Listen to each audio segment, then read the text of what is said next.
Chapter 22, Big Money Rustlers. The Great Malenko was at 1 million albums sold. Platinum.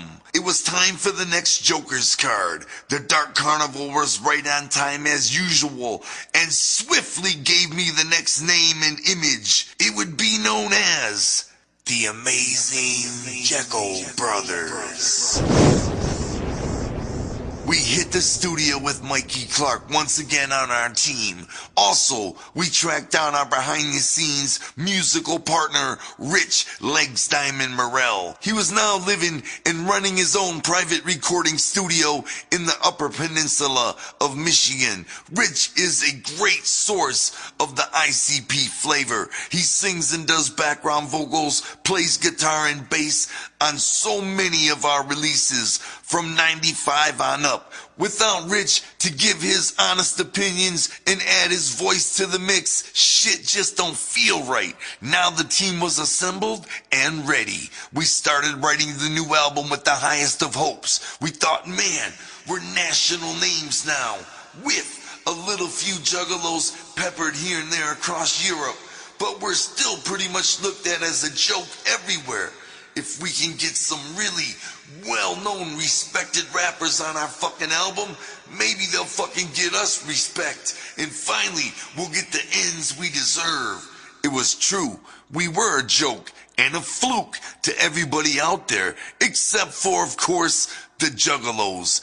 And the juggalos are all that matter. We know that now, but these were still the days of learning. For some reason, from the very first articles ever written about us until then, we had always been getting the shit end of the stick. We used to keep 2 piles of press at the office. One pile was all the positive press we've gotten in the last 2 years, which was about a centimeter tall. And then we had the negative press pile, which was spilling over the side of a basket. Any press is good press, right?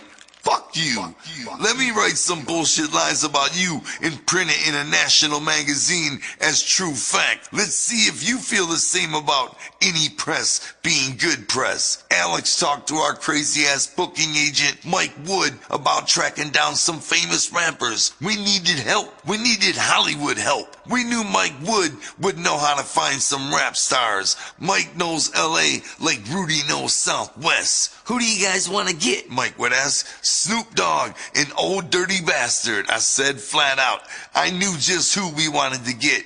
We wanted to get 2 rappers who the world figured we'd never do a song with, especially ICP featuring Snoop Dogg. That even sounds fucking crazy. Snoop Dogg was a whole lot easier to get a hold of than old dirty bastard. Mike Wood's partner Brent was Snoop Dogg's booking agent, and he did all of Snoop's tours. In fact, all Mike had to do was hang up with us and call old Snoop D-O-double-G-Z personally. Snoop was like, "Really though, check it out.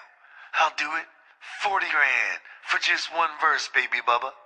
Not really, but you know, really though style. I was like, baby bubble, what?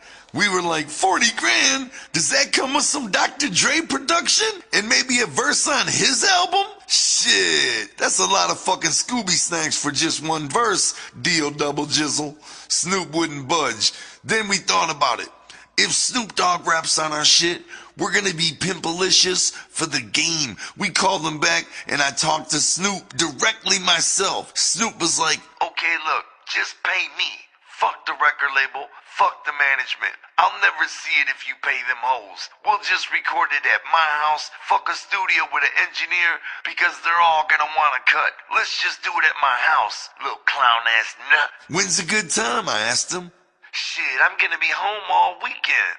Boom! Alex jumped on a plane, and 6 hours later, he was basically in Snoop Dogg's basement watching him freak our shit. We had some wrestling to do with the WWE at the time. Damn, even so, Alex was there. Unfucking believable. We got Snoop DZ Dizzle on our fucking album. Thank you, Brent. Alex called us back that Sunday night. "In my hand are the reels with Snoop Dogg's voice on them."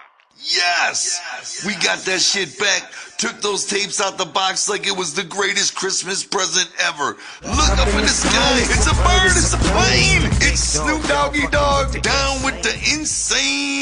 we were marked out as fuck, man. Snoop Dogg's management also happened to know how we could contact Old Dirty Bastard's management. We pulled some tactics, hit the crack house circuit, and put the word out. We had $3,000 worth of dime rocks with his name on them if he'd surface and rap on our shit. We finally got a hold of him. Some manager guy of his called us and set it all up. Old Dirty Bastard to do it for 30 grand large. There was no such thing as homie love for Insane Clown Posse back then. Everybody was rapping our shit for the cash-ola. The crispy cheddar lettuce leaves. The green print. The fucking paper collage of presidential figureheads is all and only why they rapped on our shit. We coughed up that 30 grand with the quickness and sent Old Dirty Bastard the tapes. I don't know where ODB was staying at. Maybe in a rehab just outside of LA or something. I don't know, but we didn't ask. We just sent the tapes to the place they told us to. They came back super fast, like within 2 days. And he was on them. Whoa! They just about came back the same day we sent them. That ninja must have been waiting at the post office with a microphone. I wanted to hear it badly. How does he sound? What did he say? What'd he do? I asked. They only sent us back the studio reels with no CD to listen to. Not so even much as a cassette. Mike Clark didn't have the reels at his studio, so we had to go to a different studio, a bigger studio, my favorite place, the Disc, aka the Demo Hut. And we had to transfer everything over to ADATs. For you studio ninjas, do y'all remember ADATs? Which was what we recorded on back then. We had the engineer put the tapes up and I couldn't believe what the fuck I was hearing. Bitches! Bitches! Just ODB cracked out of his fucking mind, not doing anything but babbling. Yeah, bitches! I hate you bitches! Not just in his verse, I'm talking right over the other existing verses me and Joey had already laid. He didn't even listen to the song before he did his shit. He's fucking screaming right over our vocals and the chorus. It was amazing. It was an amazing lack of effort that he put into our shit. The tape got quiet and we thought, whew.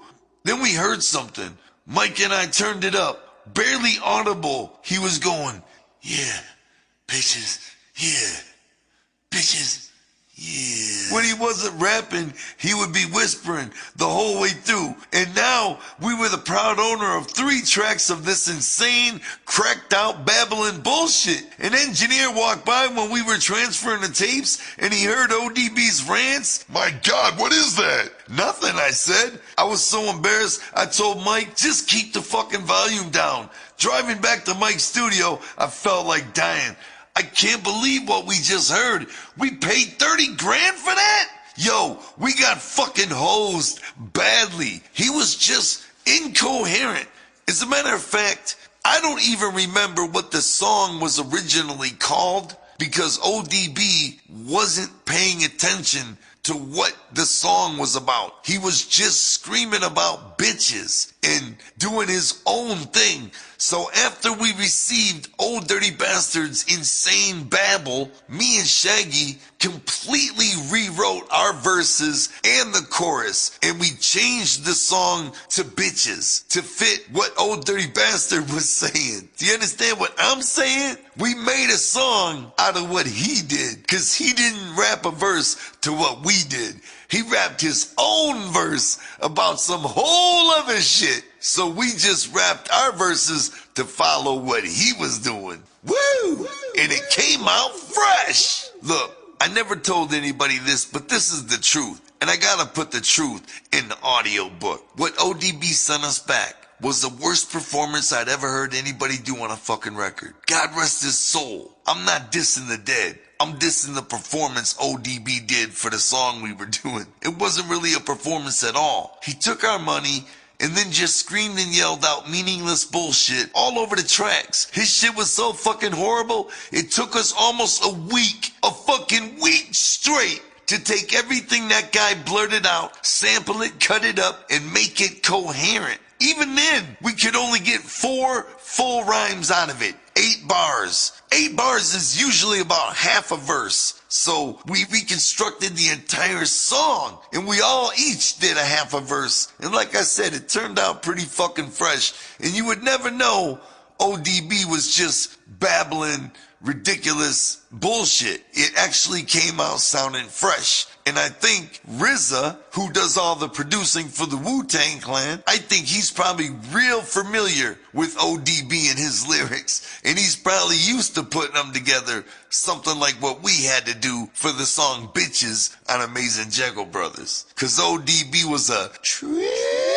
After that ordeal, getting Ice-T on a track was easy as hell. 10 grand and he fucking killed it. We never really liked the song that much though, so we ended up leaving it off the Amazing Jeggle Brothers album. The song is called Dead End, and the song can be found on Psychopathics from Outer Space Volume 1, or of course, YouTube. God knows Ice-T didn't give a fuck. He's sitting on millions and millions over at his place. I respect the fuck out of him. He didn't do that song with us because he needed the fucking money. He did it because he loves music and because we asked him to, and he's just cool like that. It's funny. The biggest rap legend does it for the cheapest price, and the newest cats on the block at the time want to charge all the legendary status prices. Ice-T was a straight up fucking pro. Just check this out right now. Listen to how creative and witty his verse is. The song is about execution. You know, one guy gets hanged, one guy gets shot by a firing squad, and another guy gets the electric chair. Just listen to Ice-T's verse.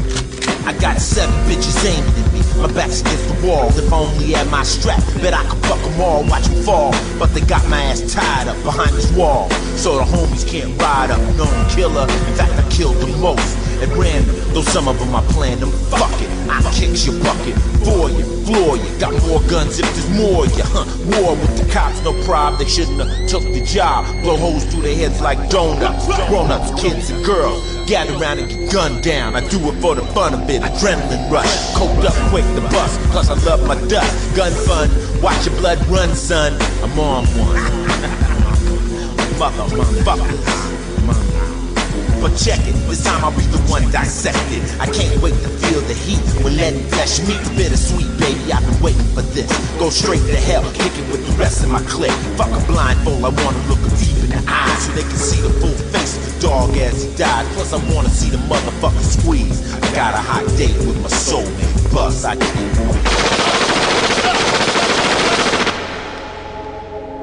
We were angry making the Jeggle Brothers album. That was our way of telling everybody who doubted us during the whole Disney shit to all fuck off.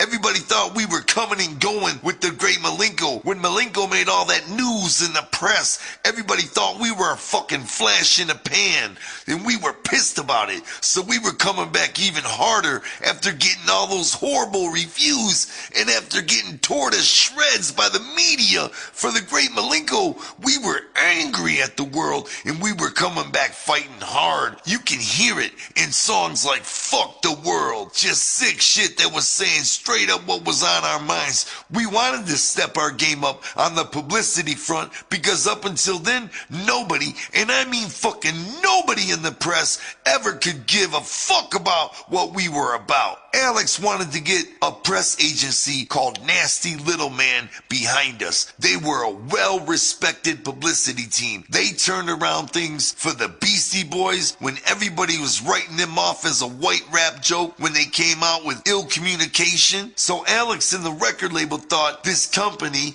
called Nasty Little Man could do the same thing for us. They'd be able to go to Spin Magazine, Rolling Stone Magazine, and all of them and say, hey man, you should really take a look into this ICP thing. It ain't no joke. They got over 1 million album sales, and they've actually been around for years doing their thing by themselves. Looking back, I don't know why we'd even want to be in those fucking magazines, except to give my mom something fresh, maybe to cut out and put on her refrigerator. Other than that, I've always just used those magazines for fucking nut rags. At the time though, we thought Nasty Little Man would be able to get ICP some legitimate credibility with the press, the same way having Snoop and them on our album would do. So we sat down with this guy Steve, who was the owner of Nasty Little Man. I was like, yo, this is what we're about. We just want people to know we didn't just think about painting ourselves up last year. We've been around for fucking 10 years.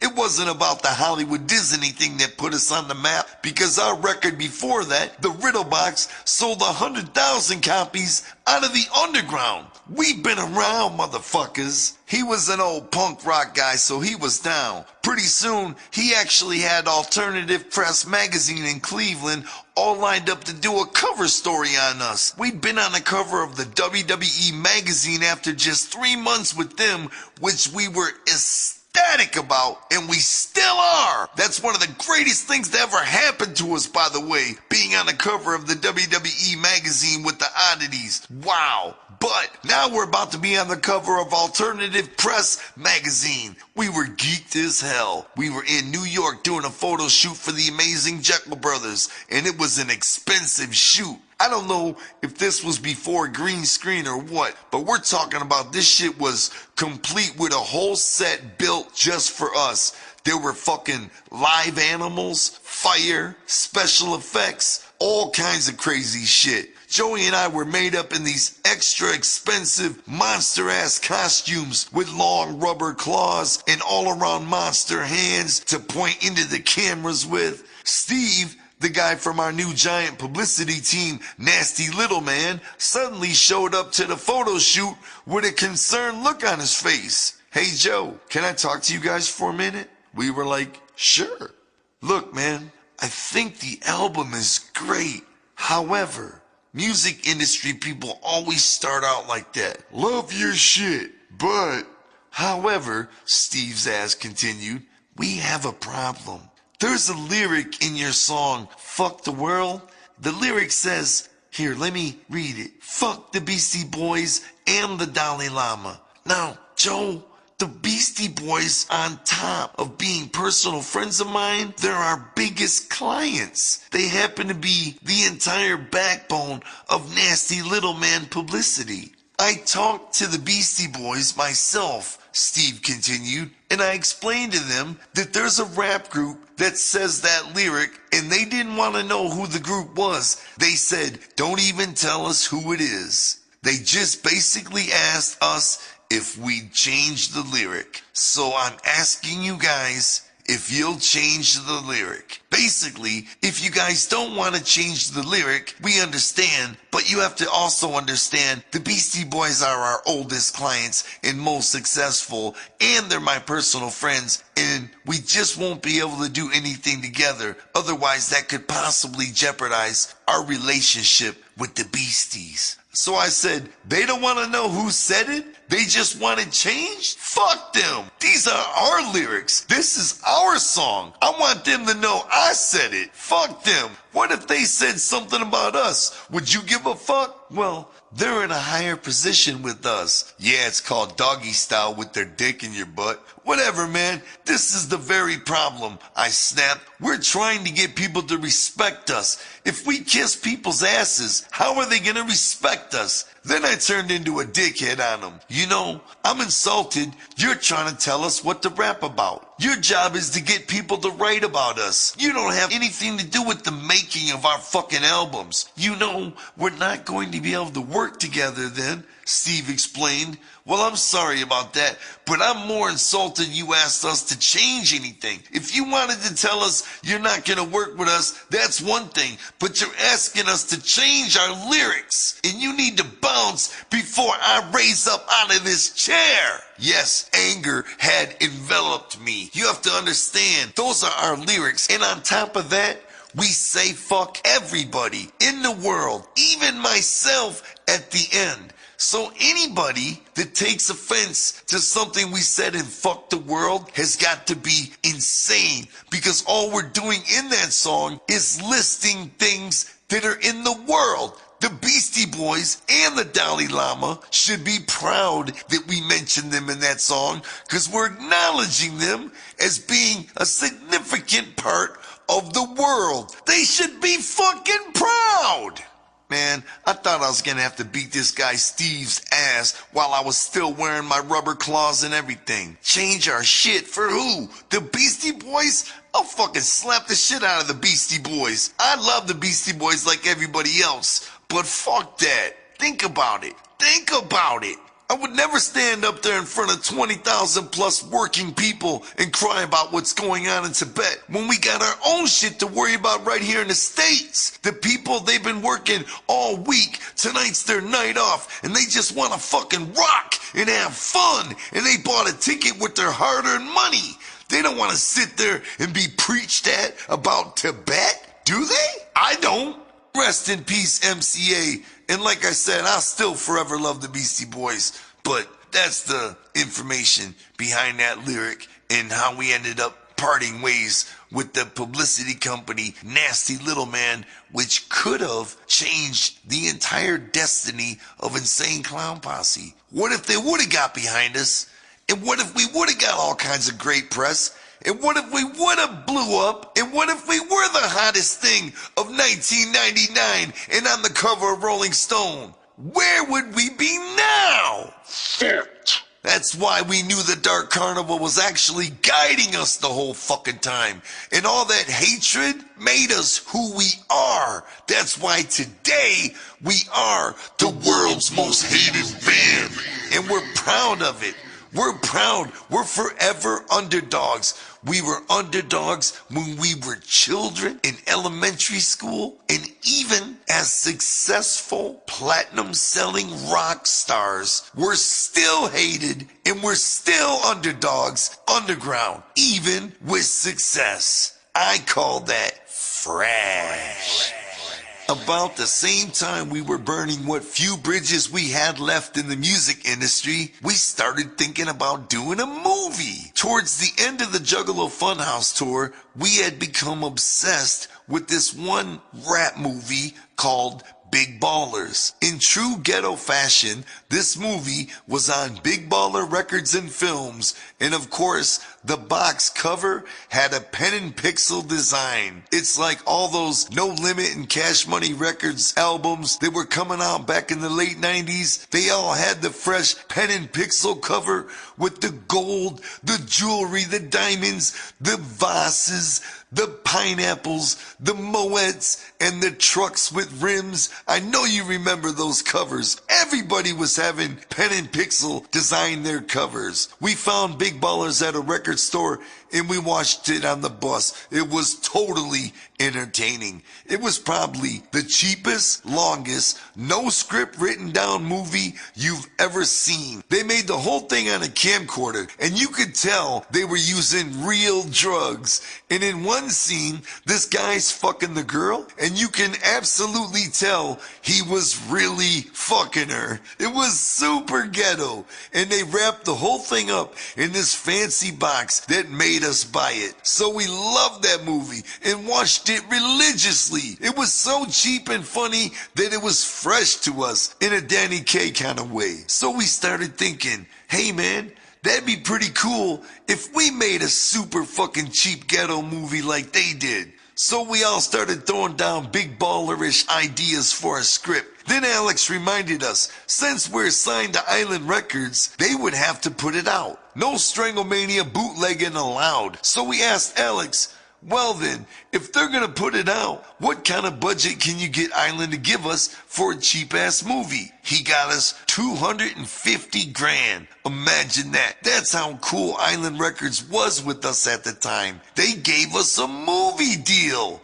Whoa! We thought, that's a real movie budget. $250 fucking $1,000? Of course, the movie would wind up costing 5 times that when we were finished, but that was the least of our worries. The more we talked about our movie, the idea became not to make a Big Ballers movie off a camcorder anymore. It was to make a real movie. Everybody on the bus was talking about who they wanted to be. Joey was like, I want to be like a 70s pimp guy. Twisted were so on it, they had these suburban gangster characters, Big Stank and Lil Poot, who they had already come up with before. And I'd be the Don Mega, Big Baby Sweets, the Mafia Chief. And Rob would be a masked guy with a gun, all fresh hack Benjamin, sort of like Boba Fett. We just build it from there. I wrote the whole movie in about a month. I just remember sitting in the bus obsessively typing,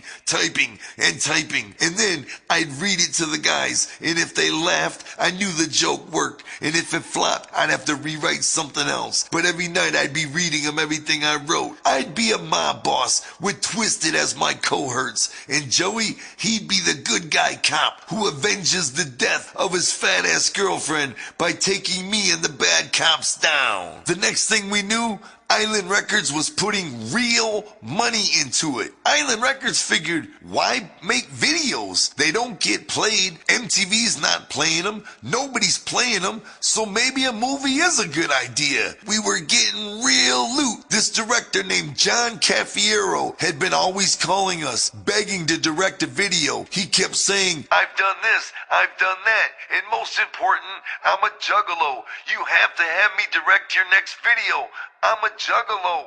I am juggalo. how would you not like to only direct a music video? How would you like to direct a whole fucking movie for us? He and his wife made that movie their life project for the next year. Besides the psychopathic actors, we also got Mick Foley, aka Cactus Sack, to be in it from Stranglemania as Cactus Sack, because he was our homie ever since we coughed up that loot when we met him in the WWE. The Jerky Boys were also down. You remember the Jerky Boys with their fresh prank phone call CDs? What a fucking awesome idea. And they were our homies because we had them do some pranks for us to put in between songs on the amazing ChzBrgr album. And ever since then, we'd been cool with the Jerky Boys. So they were also down to be in the movie. And most important and most respected,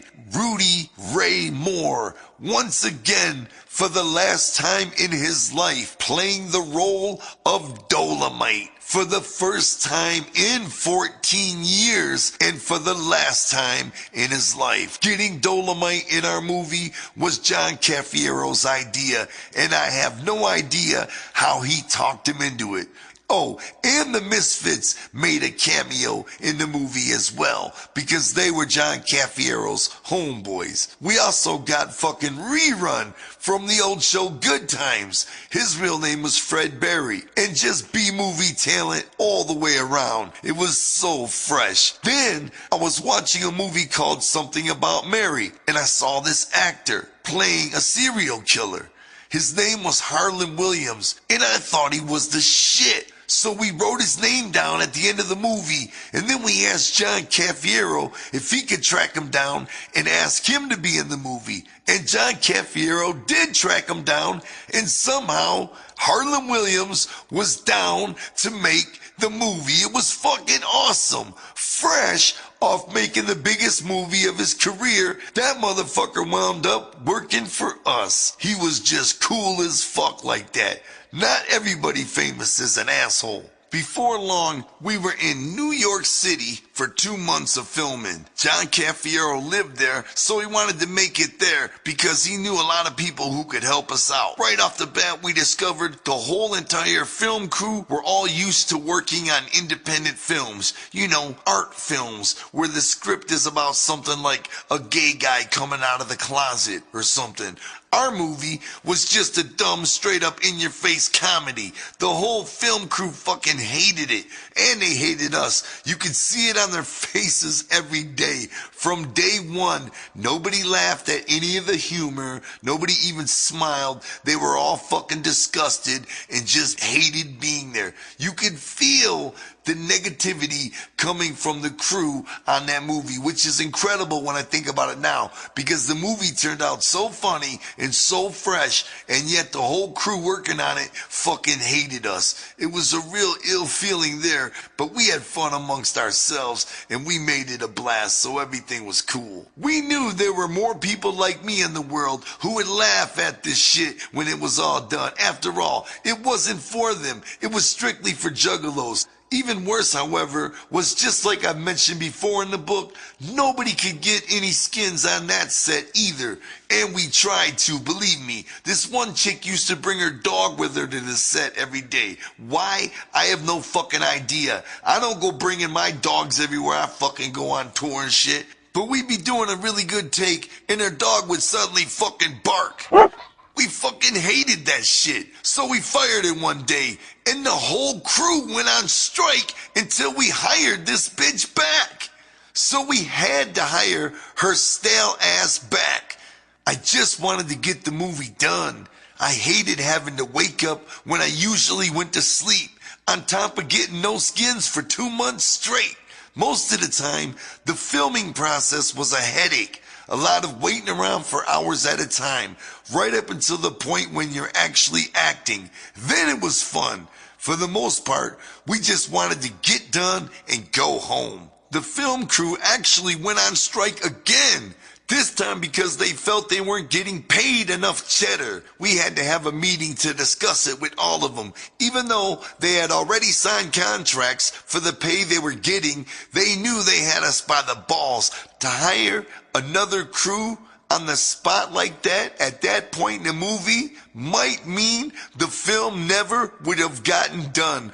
Plus, it would have costed us hundreds of thousands of dollars to replace them and redo the location setups and all that shit.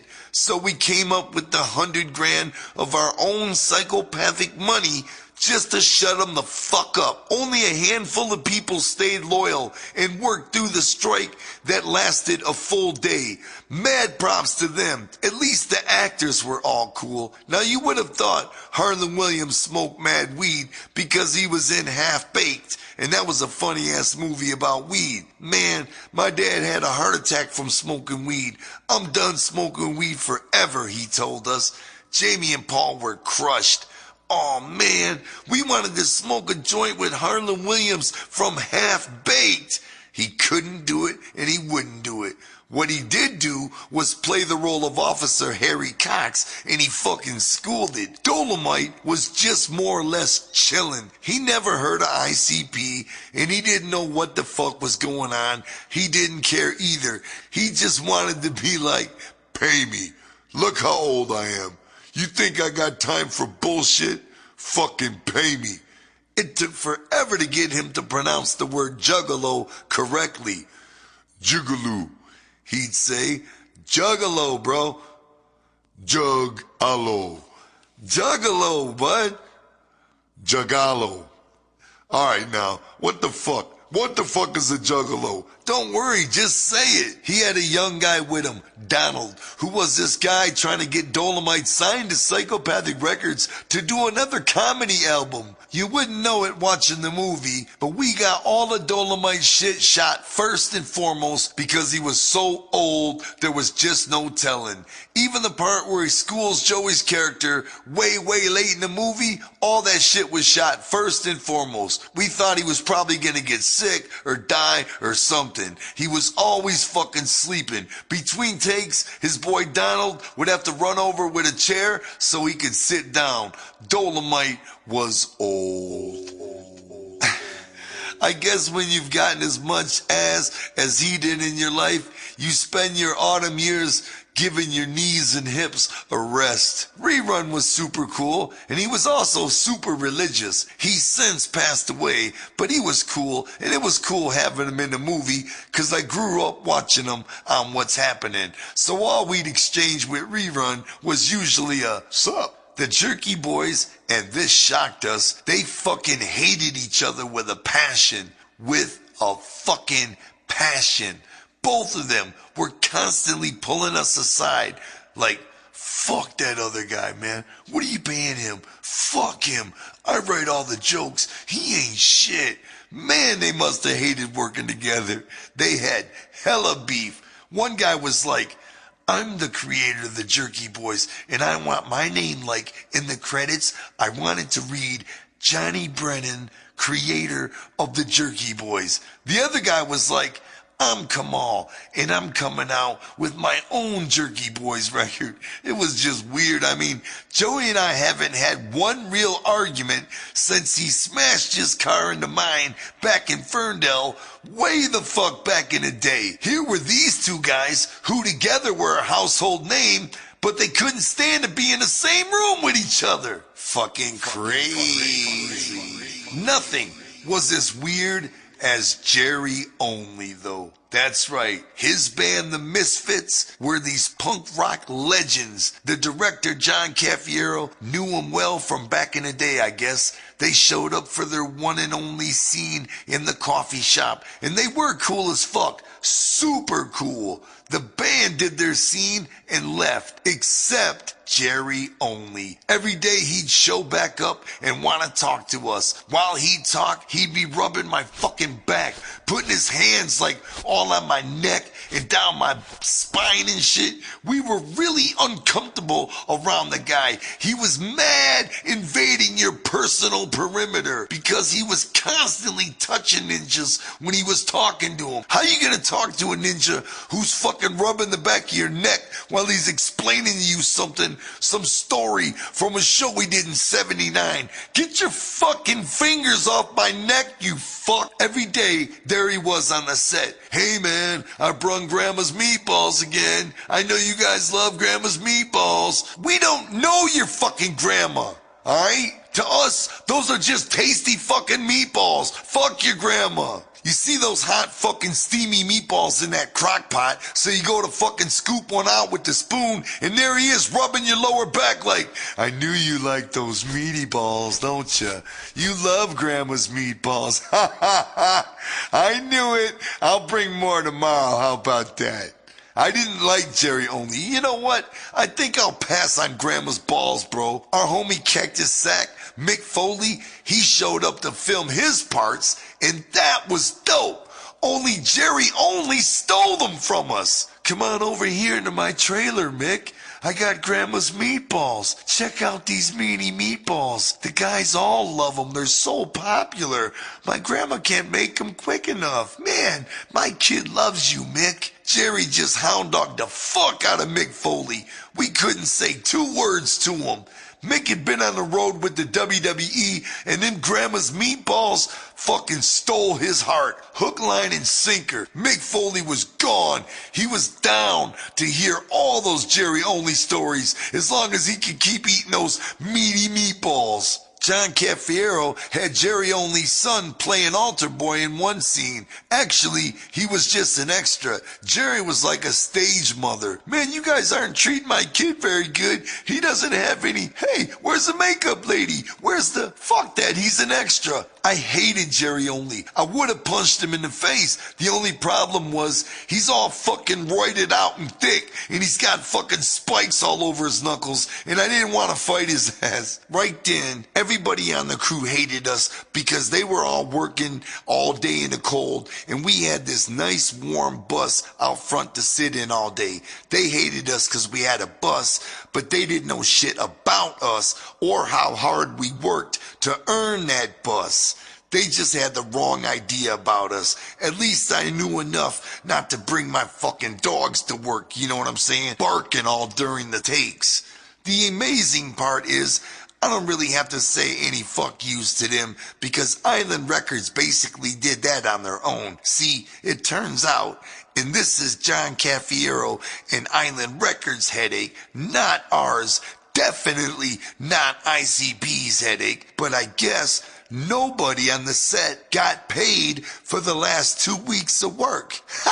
It turns out from what I hear, John went so far over budget that Island Records refused to pay it all. And I guess that meant the crew's pay was cut off. John's company actually went bankrupt and he himself lost his ass. That sucks. It's terrible. The hard work, the sweat, and the fucking negative flavor that went into making such a positive, funny, joyful piece of flavor for juggalos to enjoy from here out through the rest of eternity. If only those people knew the happiness all that hard work created for others. Not for them, but for others. Maybe it would all be more worth it to them. Because Big Money Hustlers is fucking awesome and stands the test of time as a juggalo classic. If only all the crew understood that they made a fucking true classic. Perhaps instead of being bitter about the way things turned out, they would be proud. But back then, during the melee, the whole crew started tripping and calling us up somehow. Truthfully, it wasn't our fault. ICP were just the stars of the movie. Island Records paid for and owned that movie. Some people who were cool with us and didn't go on strike, like the fresh-ass cameraman named James, he was one of the only nice ones to us on the whole set. And when he called us up and bitched about not getting paid for the last 2 weeks, we said fuck it and we hooked him up out of our own pocket. Then all these other assholes started calling us up wanting the same hookup. We tell them, Suck my dick. I'm sorry, it sucks to be you.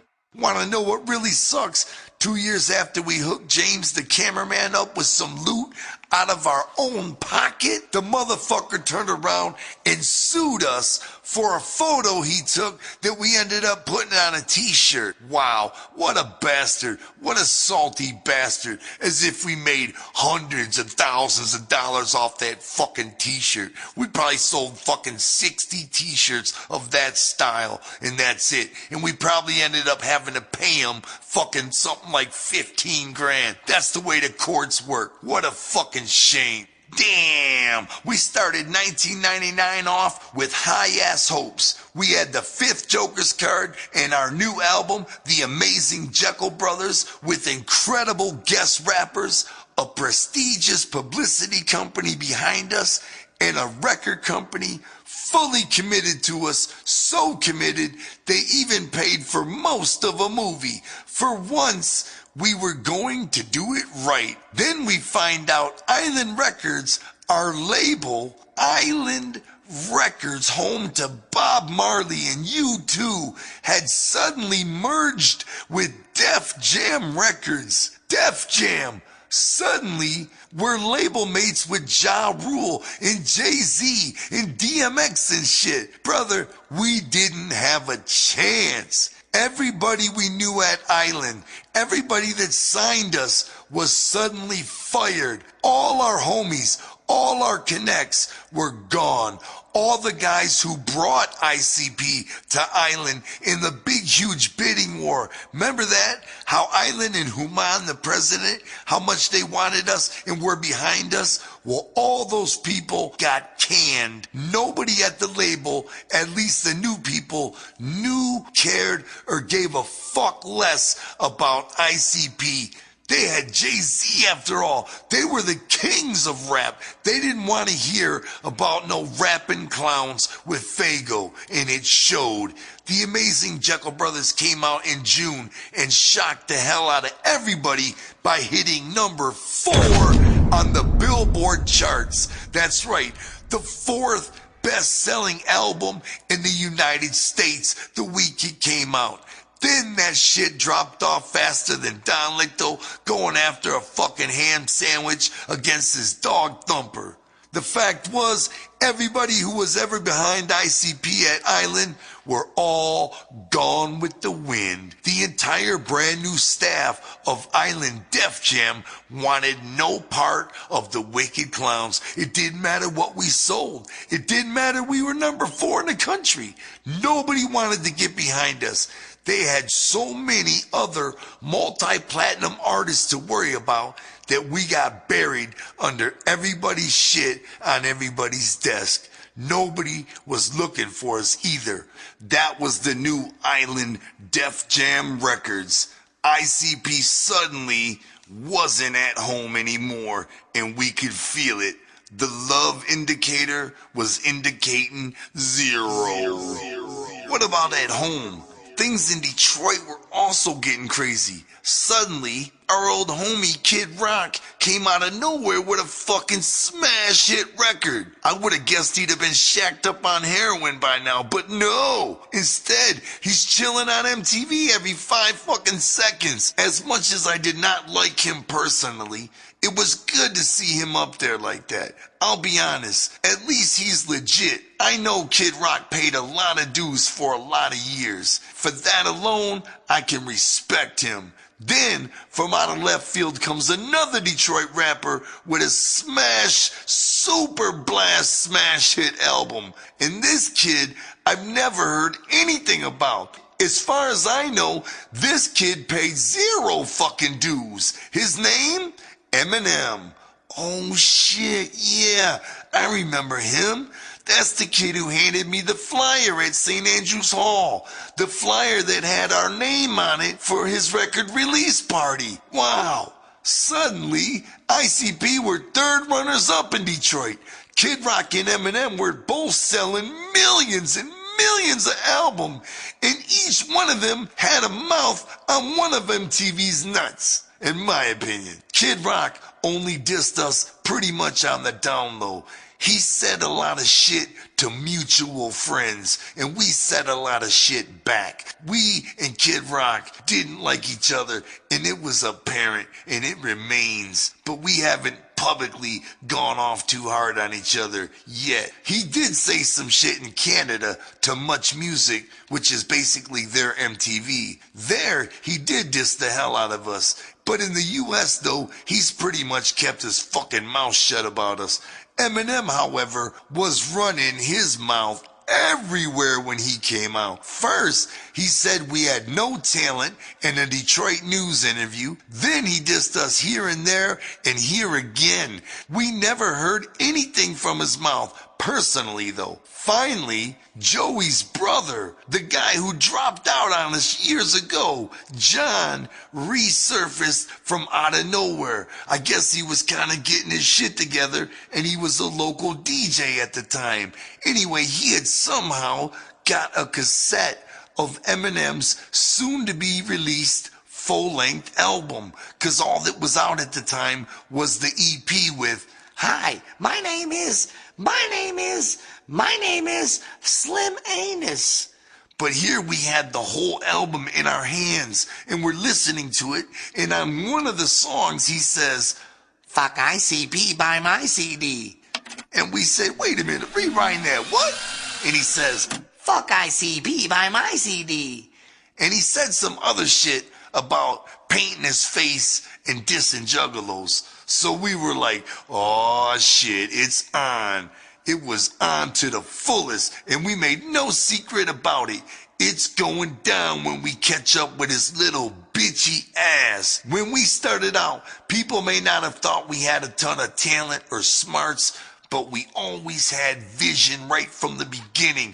We made that vision a reality. Sure, you give Eminem a producer like Dr. Dre and $1 million videos on MTV every 5 minutes, and he can have his fame and glory. We never had no Dr. Dre to put us on. We never had no $1 million videos on MTV. We never had a lift. We walked all the way to where we're at today, and you can still see our tracks. You have to understand, when Eminem was rapping to his friends at a party, we were selling out those clubs in Detroit, doing it ourselves. When he was freestyling against some other fool in the basement at the shelter, we were upstairs at St. Andrews Hall selling it out with a legit concert. There's a difference between just rhyming and being a great rapper around the streets of Detroit and known for your skills, and people who actually record their songs, make albums, and sell them in stores. That was the difference. That's why we never heard of Eminem. He was part of a whole nother circle. Guys who just wore backpacks and spit freestyles against each other. That don't get you nowhere unless you get basically struck by a lightning bolt of good luck, which is exactly what happened to Eminem when he was discovered by Dr. Dre. Is Eminem a good rapper? Come on, man. He's fucking unbelievably talented. Does he deserve to be where he's at? Abso-fucking-lutely. He is a phenomenal MC. There's no doubt about it. And there's also no doubt that we have taken two completely different trails to get to where we're at. And Eminem knows our trail is the respectable route. The blue-collar, hard-working, DIY route, bitch. DIY, what's that stand for? Or DIY. DIY, motherfucker. Yeah. I think that's why Eminem and Kid Rock don't like us. Because we did something they couldn't do. We became successful by ourselves on our own terms. We didn't get to where we're at because the industry loved us or some asshole record company executives believed in us and jumped all on our dicks and made us a marketing meeting priority or some shit. You think Kid Rock likes knowing a couple of kids in clown makeup sold more records than him on their own in Detroit than he ever could do on his own? You think that Eminem likes knowing he entered tons of rap battles, but nobody in Detroit? And I'm talking real people, not just cool people who work at record stores or who are DJs. I'm talking real fucking fans, the streets. You think they ever give a fuck about him until Dr. Dre co-signed him and put him on MTV? Hell, fuck no. That's why those guys don't like us. And fuck knows they don't. Shit. In 1999, Kid Rock sold out the biggest arena in Detroit in 10 minutes? It was around the same time we were playing our Halloween show for our diehard juggalos in the same little theater we've been doing it at for the past 5 years. Yet, even though he's in the sold out arena, what does Kid Rock do on his full page ad in the Metro Times? He says, "This Halloween, there'll be no clowning around. Kid Rock at the Palace, blah, blah, blah." A straight jab at us, even though he's totally fucking successful. Still trying to say, come party with Kid Rock this Halloween. Fuck ICP. Well, fuck you, redneck. Eminem makes the fastest selling record in history. And what does he do on the Marshall Mathers album? He puts a sketch of us on that motherfucker. A sketch of me and Shaggy by name, supposedly topping him off. I mean, how fucking insane can you get? And he dissed us several times on that album. He even brought out plastic fucking blow-up dolls on stage and fucking had us doing all kind of fucking ill shit on stage. I mean, half the crowd filling these arenas, half the pop audience didn't even know who ICP was, yet he's bringing out plastic blow-up dolls painted up like me and Shaggy and dissing us on stage, and half his own crowd is like, what are you even talking about? Why? Because he's a pop star, just like J-Lo, just like fucking Christina Aguilera, just like fucking Justin Bieber. He's a pop star, and we're just in a whole nother realm. Just let me ask you this. Take this example into consideration. Is this true or not? You could go see Eminem in concert at a sold-out arena wearing an ICP shirt, and you'd be totally fine. Am I right? And I'm talking fucking 10 years ago, in the height of the war, Eminem versus ICP. You could go into an arena to see Eminem wearing a bold, bright ICP shirt. And I guarantee you, you might get a dirty look or two, but nobody would do shit. Yet, what would happen if you went into a sold-out ICP show at a club packed full of diehard juggalos wearing an Eminem shirt? You think you'd make it out of there alive? You must be smoking fucking Percocets, you junkie. Let me tell you something. Juggalos may be few, but they're far more passionate, and they're like soldiers, and they'll straight up rip the fucking hair out of your head if you try representing our enemies in our own home shows. Yet Eminem's fans are so fucking fickle, you could wear ICP face paint, shirt, and fucking boxers if you wanted, and nobody would do a damn thing.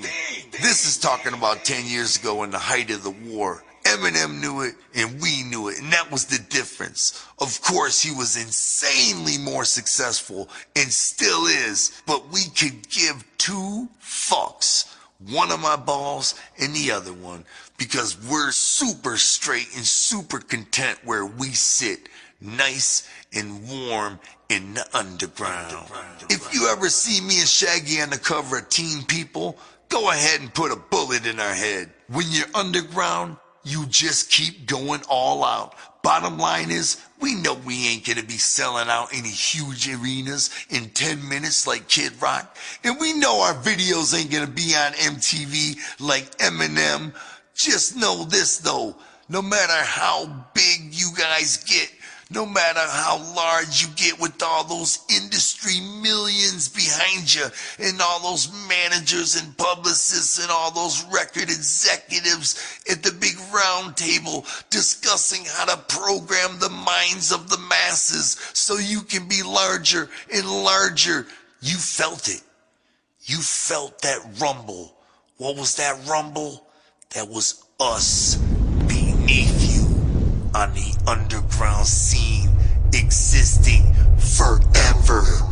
Legends always underneath you. You feel the rumble of our bass and you wonder what it'd be like to be deeply rooted and to be real and not be so fickle, not have your fans blow away every time a gust of wind comes and something new comes along you're suddenly forgotten about. But us, we're deeply rooted, safe forever, underground, in our bunkers. Even nuclear war wouldn't stop Juggalo love, and everybody in Detroit and around the world knows it. The Shaggy Too Dope Guide to Crime. CDs and tapes. When CDs first started hitting, you could get like $5 or $6 a CD selling them used with the packaging still on them, you know? Not like now, you would be lucky to get like 50 cents or $1. We'd always have the tactic. We would grow our thumbnails long. Then, if you go into any large-ass record store, you just take your thumbnail and fucking stick it in like the crease of a CD where you would open it. Just take the cellophane off, which the alarm was on, then slip them up the sleeve of your coat. You could fit like 10 of them hoes in each sleeve, especially cassettes back in the day. You wouldn't be able to get the cover, but you could stack like 80 cassettes in each fucking sleeve. Just act like you're reading it, then you slit it open. Take the other hand, slide it up there, and put the empty case behind another case. Then you just get paid. We never really got caught. Even when we got caught, we didn't get caught, you know? Used record stores used to be real good for stealing tapes. Used tapes never had no fucking alarms on them, so you shoved the whole shit in your shirt. One time I was shoving the shit in there, and it was me and this big fucking gumpy kid who just gave me a ride up there. When I walked past the detector, the alarms went off. I was like, oh shit. My boy stopped, but I kept going. As soon as I opened the door, this guy was like fucking Bruce Jenner. He must have owned the store because he was mad. He just jumped over the fucking counter without even touching it and started chasing me. I was running down the street, pulling tapes out of my sleeves, throwing them at him, thinking that maybe he'd stop and pick them up, but he didn't. I cut down an alley, and the alley was a dead end. I took the biggest jump in my fucking life and cleared the fence without touching it, except for my big toe. I fucking took a face dive into the fucking dirt. I had grass all on my teeth. I climbed onto a garage roof and hid for a half hour till the guy finally quit looking for me. Then I walked back to the fucking car. Then I got the fuck out of there. And he never got me, cause I'm that slick. Dollar joints. The dollar joint thing ain't really got nothing to do with stealing. This advice is just for young, aspiring drug dealers out there who like to push their dope and shit at school. School's the best place to slang. Here's how I did it. What are those one things called where you push the eraser and it comes out longer? Retractable pencils? Whatever. Those are the best things to fucking smuggle joints into school with. Nobody knows shit. You just sell the kid a whole pencil. I don't know what the going rate for a joint is nowadays. When I used to sell them, they were only dollar joints. So you just fucking put a joint in a pencil. You could pull the eraser part out, hollow it out, put a joint in, and put the eraser part back in. Then you just sell the pencils for $1, but of course there'd be a joint in there. A super surprise for a young basshead. The working boy. When me and Joe first started touring, we found out that not every state has 10-cent returnable bottles. Well, I think I know why. Man, we made a fucking lot of money off the whole refund thing. Joe had a job working at Myers, working the bottle return register, and all day we robbed their ass. We would come into the store with a bag of about 10 money-back bottles. Now Myers is just as big as Walmart in Michigan, so there'd be hella bottles returned every day. Joe would punch us up $15 or $20 receipts all day. We would just act like we didn't even know him. It was the fucking bomb. Joe would even slip us extra receipts, and we'd drive across town to the other Meyer and cash them on in. We did this so much that for about 2 months we were clearing about $200 a day in invisible, non-existent bottles. The basic tactic is to get a homie on the inside. That's how 90% of today's big crimes are pulled off. Inside job tactics. And boy, oh boy, we had that shit down.